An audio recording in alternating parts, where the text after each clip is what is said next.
নমস্কার বন্ধুরা। মা বাবাদের মা বাবাদের বিশাল চিন্তা, বাচ্চাদের টিফিন কী দেবো, কী নিয়ে যাবে, কী খাবে। অনেক বাচ্চা টিফিন নিয়ে যায়, খায় না, বাড়ি ফিরে নিয়ে চলে আসে। তাই আজ মা বাবাদের জন্য একটা আমি ভিডিও বানালাম। শিশু ও বাচ্চাদের স্কুল টিফিন। অনেকের মা বাবা চিন্তা করেন আমাদের বাচ্চাদের কেমন স্কুল টিফিন দিলে সুস্থ সবল থাকবে, স্বাস্থ্য ভালো থাকবে, পড়াশোনা মনে রাখতে পারবে। চিন্তার কিছু নেই। আপনি আপনার বাচ্চাকে সুস্বাদু স্বাস্থ্যকর টিফিন দিতে পারেন, যেমন আলুর পরোটা, সুজি বা ময়দার হালুয়া, ছোলার সালাড, ড্রাই ফ্রুট, ফল, সবজি, খেজুর, বাদামও দিতে পারেন। বিভিন্ন সবজি এবং কাজু বাদাম দিয়ে একটি খাবার বানিয়ে দিতে পারেন।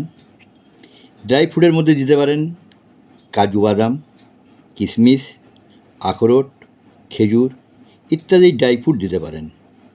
ফলের মধ্যে আপনি দিতে পারেন আপেল, কলা, কমলা লেবু, এটিও টিফিনে দিতে পারেন। মা বাবার মনে রাখা উচিত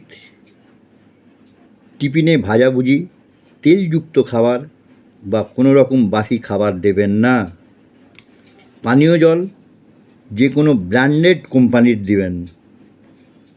পানীয় জলটা যেন ব্র্যান্ডেড কোম্পানি হয়, কারণ নানা রকম রোগ ছড়ায় একমাত্র জল থেকেই। বাবা মায়ের দায়িত্ব ছোট বাচ্চাদের উপর একটু খেয়াল রাখার।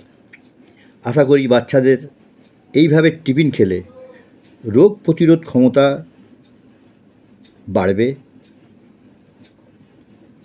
মন সুন্দর হবে, শরীর ভালো থাকবে, সুস্থ থাকবে, পড়াশোনায় মনোযোগ দেবে। মায়েরা, ভিডিও যদি আপনার বাচ্চাদের উপকারে আসে তাহলে কমেন্ট করবেন, শেয়ার করবেন এবং সাবস্ক্রাইব করবেন। নমস্কার।